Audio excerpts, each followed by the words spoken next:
This incompetent will finally embarrass herself. After this deal, I'm done with her. I stared at the text message glowing on Miles's tablet screen, my coffee growing cold in my hands. The words felt like ice water in my veins. 6 months, some months I had poured my heart, soul, and every waking moment into preparing for tomorrow's pitch meeting with Gravera Group, the deal that would make or break our consulting firm, Thornland Analytics. My name is Joanna Wilkes, and for the past 8 years, I've been building something I thought was ours. Miles and I started this business together in Portland, Oregon, working 16-hour days from our cramped apartment, surviving on instant noodles and determination.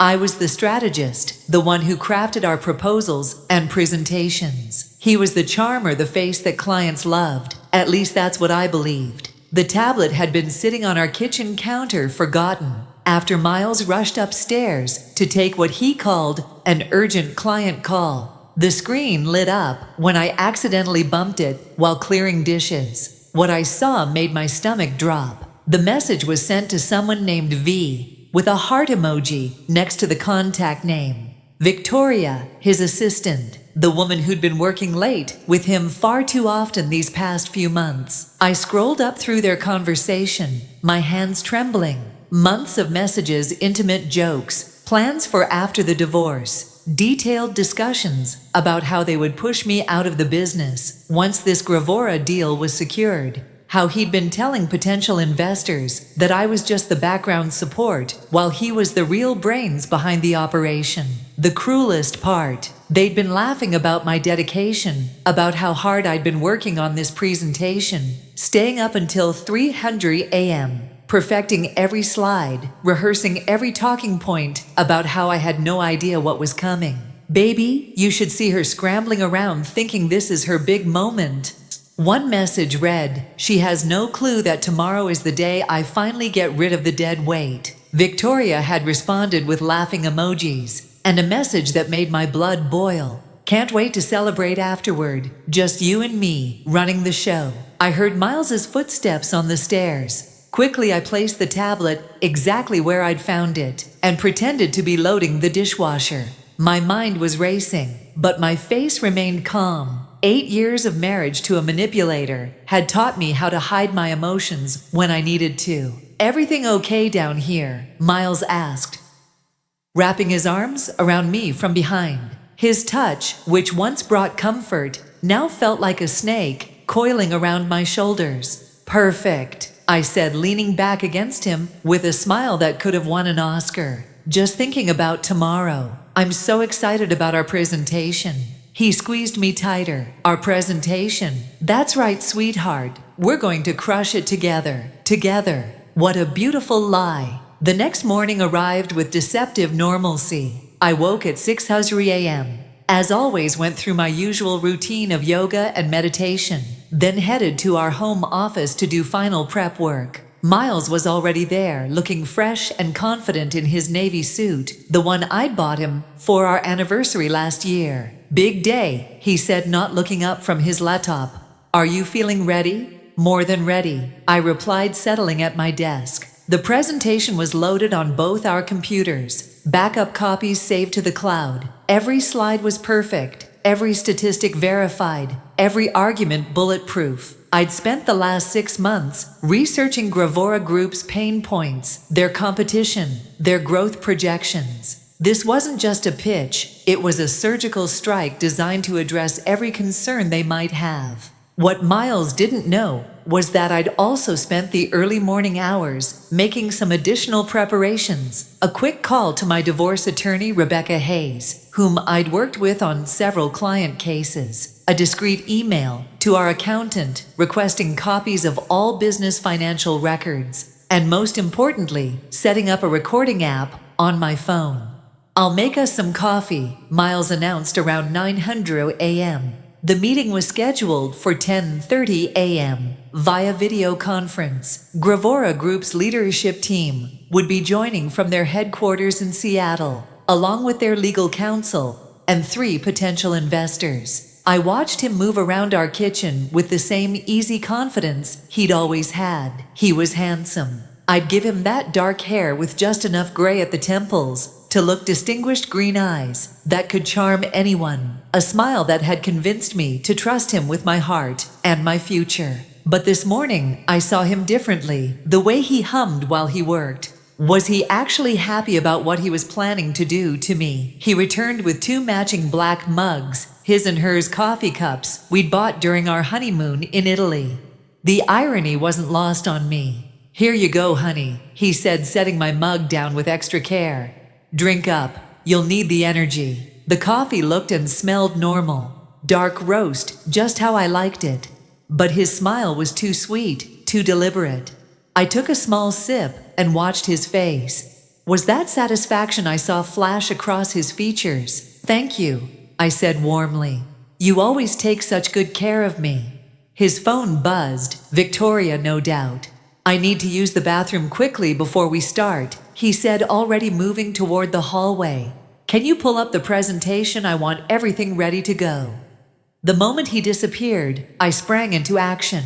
I switched our mugs with practiced efficiency, placing his in front of my computer and mine in front of his. Then I settled back into my chair, pulled up the presentation, and waited. When he returned, he sat down without glancing at the mug, took a generous sip of what he thought was his untainted coffee, and smiled at me with perfect oblivious satisfaction.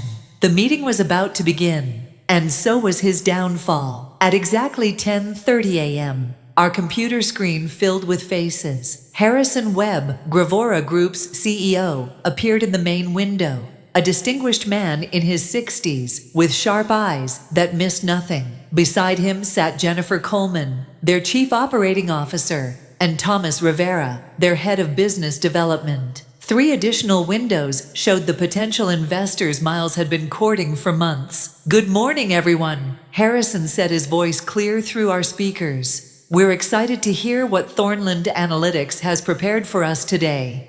Miles straightened in his chair, his confident smile firmly in place. "Thank you for this opportunity, Harrison. Joanna and I have been working tirelessly to create something we believe will transform your operational efficiency." I noticed he emphasized Joanna and I, making sure to position himself as the leader. But as he reached for his coffee mug to take another sip, I caught something else, a slight tremor in his hand. "Interesting." "Before we begin," I interjected smoothly, "I want to acknowledge what an honor this is. Gravora Group's reputation for innovation precedes you, and we're thrilled to potentially partner with an organization that shares our commitment to excellence." The investors nodded approvingly. This was exactly the kind of respect and professionalism they expected. Miles shot me a quick glance. Was that irritation, or was the substance he'd intended for me already beginning to affect him? "Shall we dive in?" Miles asked, clicking to the first slide. "Our analysis indicates," he paused, blinking hard, "our analysis indicates that Gravora Group faces 3 primary challenges in the current market landscape." His voice was still strong, but I noticed he was speaking more slowly than usual. Harrison leaned forward slightly, his attention fully focused. These were sharp business people. They'd notice any sign of weakness or unprofessionalism.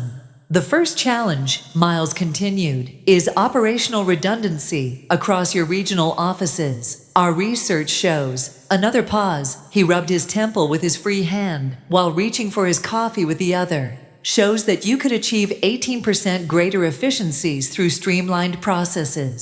I watched the investors' faces. They were listening intently, but I could see subtle signs of concern beginning to form. Miles was stumbling slightly over words that should have been second nature to him. "The second challenge involves data integration," I said, seamlessly taking over. "Your current systems operate in silos, which creates delays in decision-making and reduces your competitive advantage." As I spoke, Miles took another long drink from his mug. The irony was exquisite. He was essentially poisoning himself with his own treachery. But I kept my expression neutral, professional. This had to look natural. "Miles, would you like to elaborate on the technical aspects?" I asked sweetly. He blinked several times, clearly trying to focus. "Yes, absolutely. The technical aspects are quite complex, but essentially," His words were beginning to slur almost imperceptibly. Harrison's eyebrows rose slightly. In the business world, this kind of unprofessional behavior during a critical presentation was career suicide. And Miles was about to make it much, much worse. Miles, Jennifer Coleman's voice, cut through the silence as my husband stared blankly at the screen, his mouth slightly open. 20 minutes had passed since the meeting began, and what had started as subtle confusion was now becoming impossible to ignore. "I'm sorry," Miles said, shaking his head vigorously. There's something." He reached for his coffee again, taking another gulp, as if it might clear his head. The substance, whatever it was working exactly as he'd planned it to work on me. "The data integration challenges are significant." That was when Harrison Webb's expression shifted from polite attention to genuine concern. "Mr. Wilkes, are you feeling all right? Perhaps we should reschedule if you're not well." I saw my opening. "Harrison, if I may," I said, my voice calm and professional. "Miles has been pushing himself extremely hard to prepare for this presentation. He was up until 4:30 a.m. last night, making final adjustments. Perhaps I should take over while he collects himself." It was a masterful move. I appeared caring and professional, while subtly suggesting that Miles's behavior was due to exhaustion rather than incompetence. But more importantly, I was positioning myself to salvage what he was destroying. "That would be appreciated," Thomas Rivera said from his window. "We're very interested in hearing the full proposal." Miles tried to protest. "No, I'm fine, I can," but as he attempted to stand, he swayed slightly and had to grip the edge of the desk. The investors exchanged glances that spoke volumes. "Please, darling," I said, standing and gently placing my hand on his shoulder. "Let me handle this. You've done so much work already." To the camera, I added, "I know every detail of this proposal as well as Miles does. We've been true partners in developing this strategy." What I didn't mention was that I had developed 90% of it myself. Miles had been the presentation face, but I'd been the brains behind every analysis, every recommendation, every innovative solution we were proposing. I smoothly transitioned to the next slide. As I was saying, your data integration challenges create a ripple effect throughout your entire operation. Our analysis of your Q3 reports shows that information delays cost you approximately $2.3 million in missed opportunities. Now I was in my element. This was what I'd been born to do: take complex business problems and create elegant, profitable solutions. As I spoke, I watched the investors' faces transform from concern to interest to genuine excitement. Furthermore, I continued clicking to a detailed chart I'd spent weeks perfecting. Our proposed implementation timeline would have you seeing measurable results within 90 days, with full optimization achieved in 6 months. Harrison leaned back in his chair, clearly impressed. "These metrics are quite ambitious, Mrs. Wilkes. How confident are you in these projections?" "Completely confident," I replied without hesitation. "We've modeled these scenarios using data from 3 comparable companies, and in each case, our methods exceeded projected outcomes." Behind me, Miles was trying desperately to regain his composure. He'd managed to sit back down, but his face was pale, and he was blinking repeatedly, as if trying to clear his vision. The substance he'd intended to humiliate me with was systematically destroying his credibility instead. "This is impressive work," Jennifer Coleman said. "The depth of analysis is exactly what we'd hoped to see." "Thank you," I said, genuinely pleased. "This project represents months of research and strategic thinking. We understand that you have multiple consulting firms competing for this contract, which is why we've gone far beyond surface-level recommendations." As I spoke, I noticed one of the investors, Margaret Torres, from Callan-Moore Partners, taking notes furiously. That was always a good sign. In my peripheral vision, I could see Miles fumbling with his coffee mug again, clearly confused about why he was feeling worse instead of better. The beautiful irony wasn't lost on me. He'd planned to watch me humiliate myself to use my supposed failure as justification for pushing me out of our business. Instead, he was witnessing my finest professional moment while experiencing the very fate he'd intended for me. But this was only the beginning. The best part was yet to come. If we could move to the implementation timeline, I said, advancing to slide 12, you'll see that we've broken the project into 3 distinct phases, each with measurable milestones and success metrics. Harrison Webb nodded approvingly, but his attention kept drifting to Miles, who was now gripping the arms of his chair as if the room were spinning. Mr. Wilkes, are you certain you don't need medical attention? This was the moment I'd been waiting for. You know what? I said, as if the idea had just occurred to me. Miles, why don't you step away for a few minutes, get some fresh air, maybe splash some water on your face. I can handle the rest of the presentation. Miles looked at me with confusion. And was that fear? He was beginning to realize that something was seriously wrong, but he couldn't figure out what. Yes, maybe that's a good idea, he mumbled, struggling to stand. As he left the room, swaying slightly, I turned back to the camera with a concerned but professional expression. I apologize for the interruption. My husband has been under tremendous pressure lately. He's incredibly dedicated to this project. Of course, Jennifer Coleman said kindly. Please continue. This presentation is fascinating. And continue, I did. Without Miles's presence, I felt a freedom I hadn't experienced in years. This was my work, my expertise, my moment to shine. I moved through the remaining slides with precision and passion, addressing every question with detailed knowledge that clearly impressed our audience. Your competitive analysis is particularly thorough, Thomas Rivera commented. How did you obtain such detailed insights into Gravoriga Group's market position? 3 months of deep research, I replied honestly. I personally interviewed 15 industry experts, analyzed years of market data, and conducted focus groups with your target demographic. This isn't theoretical. It's based on real-world intelligence. I could see the excitement building in their faces. These were business people who appreciated thoroughness, and I'd given them exactly what they were looking for. My phone, which I'd set to record at the beginning of the meeting, was capturing everything, not just the presentation, but also Miles's gradual deterioration and my seamless takeover, evidence that would be crucial for what came next. Mrs. Wilkes, Harrison said as I approached the final slides. This level of preparation is exceptional. How long have you been developing these strategies? I've been working on variations of this approach for over 2 years, I said. When we learned about the opportunity to work with Gravora Group, I adapted and refined these concepts specifically for your needs. What I didn't mention was that Miles had contributed virtually nothing to the strategic development. He'd been focused on schmoozing potential clients at expensive dinners, while I'd been doing the actual work of building our business. The financial projections are compelling, Margaret Torres interjected, but implementation is where most consulting projects fail. How do you ensure successful execution? I smiled. This was where I truly shined. Accountability is built into every phase, as weekly progress reports, monthly milestone reviews, and quarterly strategic assessments. Plus, I personally oversee every major implementation step. You personally? Harrison asked. Absolutely.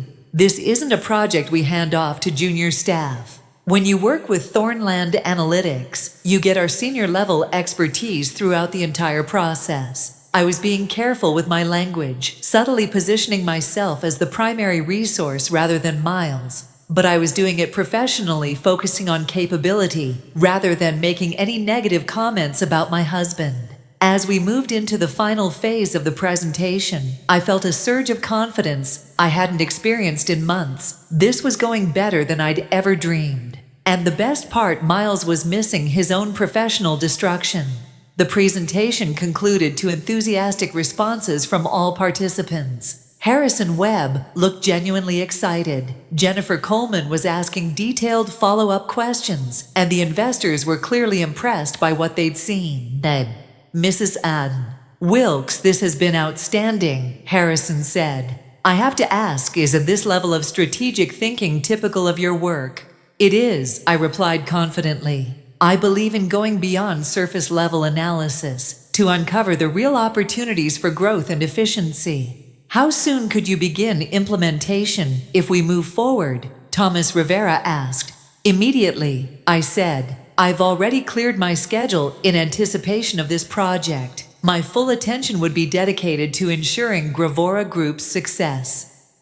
Again, I was careful to use I rather than we. Not inaccurately, I truly was the one who would be doing the work, but it was also strategically positioning myself as the primary resource. That's when Miles stumbled back into the room, looking even worse than when he'd left. His face was ashen, he was moving unsteadily, and there was genuine confusion in his eyes. How's everything going? He asked, his words noticeably slurred. Now the contrast was striking. Here I was delivering a flawless presentation with confidence and expertise, while he could barely form coherent sentences. The optics were devastating for him. We were just discussing implementation timelines, I said gently, as if speaking to someone who was clearly unwell. Why don't you sit down, honey? Harrison Webb's expression had shifted to one of concern, mixed with professional assessment. In the business world, reliability and professionalism were everything. What he was witnessing would raise serious questions about Miles's capability to handle a multi-million-dollar project. Mr. Wilkes, Harrison said carefully, perhaps we should continue this conversation when you're feeling better.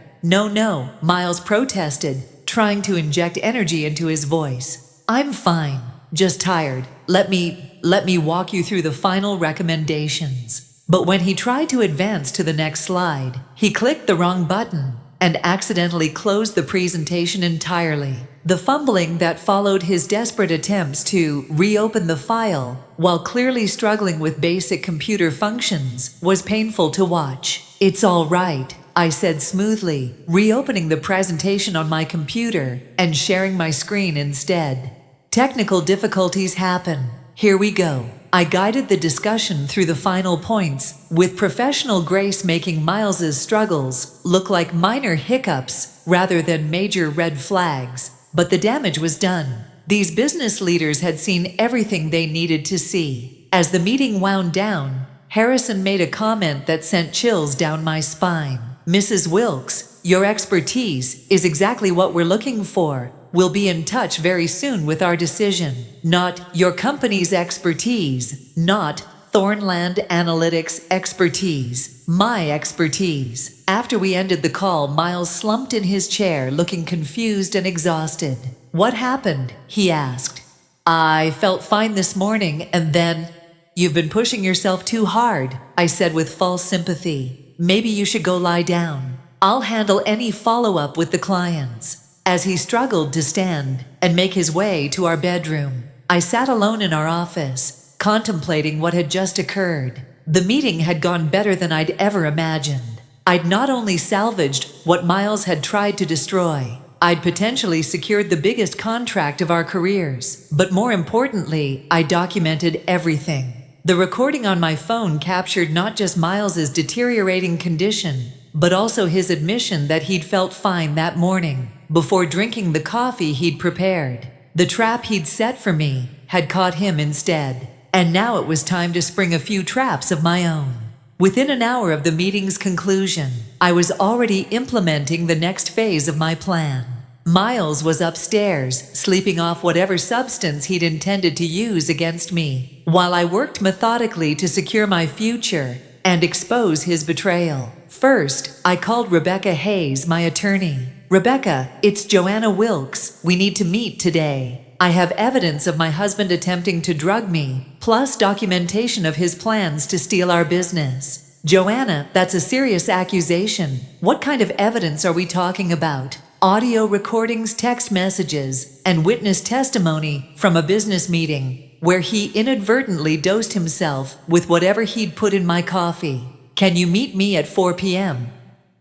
Next, I forwarded the screenshots I'd taken of Miles's text conversation with Victoria to my secure email account. Then I sent a carefully worded email to Harrison Webb. Dear Mr. Webb, thank you for your time today. I wanted to follow up personally on a few details from our presentation. As you may have noticed, my husband seemed unwell during our meeting. This morning's incident has made me realize that I need to address some personal matters that could affect our professional relationship. I want to assure you that my commitment to this project remains absolute, and my ability to deliver results is in no way compromised by these personal circumstances. I'll be available by email and phone for any questions you might have. It was professional, but hinted at underlying issues without being explicit. Harrison Webb was shrewd enough to read between the lines. Finally, I called our business accountant and requested an emergency audit of all company finances. I need documentation of who contributed what to the business, including intellectual property, client relationships, and financial investments. By 3 p.m., I'd also visited our bank and opened a separate business account in my name, only transferring the funds I could prove I'd personally contributed to the company. The intellectual property rights were trickier, but Rebecca would help me sort through those. Miles was still sleeping when I left for my attorney meeting. I left a note saying I'd gone to run errands and would be back by dinner. Let him think everything was normal for a few more hours. The irony was delicious. He'd spent months planning to push me out of our business, thinking I was too naive and trusting to see it coming. But his own arrogance had blinded him to the most important fact: I'd built this company. I was the strategist, the researcher, the one who created the solutions our clients paid for. He'd just been the pretty face delivering my work. Now he was about to learn exactly what happened when you underestimated the woman who'd made your success possible. At 6:00 p.m., I returned home to find Miles awake, but still groggy, sitting at our kitchen table with a cup of tea. The irony of him drinking something I'd prepared wasn't lost on me, though this time it was just harmless chamomile. Feeling better? I asked, setting down my purse and affecting a concerned tone. I don't understand what happened, he said, rubbing his temples. I felt fine this morning, then suddenly I could barely think straight during the meeting. I probably ruined everything. Don't worry about it, I said soothingly. I managed to salvage the presentation. Actually, Harrison Webb seemed quite impressed with our work. Miles looked up sharply. Our work? Well, the strategic analysis we developed together, I said carefully, though I did most of the talking after you started feeling unwell. I watched his face as the implications sank in. If I'd successfully completed the presentation, then his plan to watch me fail had backfired completely, but he couldn't figure out how or why he'd been the one to fall apart instead. Did they say anything about moving forward? He asked. Harrison said they'd be in touch soon with their decision. I think we have a real chance. What I didn't mention was the email I'd received from Harrison just an hour earlier. Joanna, after today's presentation, I'm confident that you're exactly what Gravora Group needs. Let's schedule a call tomorrow to discuss terms. I was impressed not only by your strategic thinking, but also by your professionalism under difficult circumstances. The contract was mine.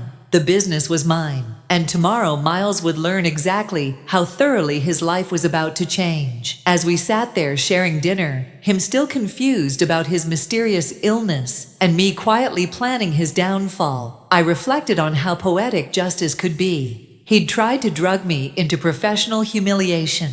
Instead, he drugged himself into obsolescence. The revenge was just beginning, but already it was more satisfying than I'd ever imagined. 6 months later, as I sat in my new office overlooking downtown Portland, reviewing the latest quarterly reports from the Gravora Group project. The results exceeded even my optimistic projections. We'd achieved a 22% efficiency increase and saved them $3.8 million in the first phase alone. The divorce had been swift and decisive. Rebecca Hayes had presented such compelling evidence of Miles's attempted sabotage and planned theft that his attorney had advised him to settle quickly. I'd retained full ownership of Thornland Analytics, along with our client list and all intellectual property I could prove I'd developed. Miles had tried to contest the settlement, claiming he'd been drugged without his knowledge. But when the toxicology report revealed traces of a mild sedative, something easily obtainable, but requiring premeditation to use, combined with his text messages plotting to remove me from the business, his credibility had crumbled entirely.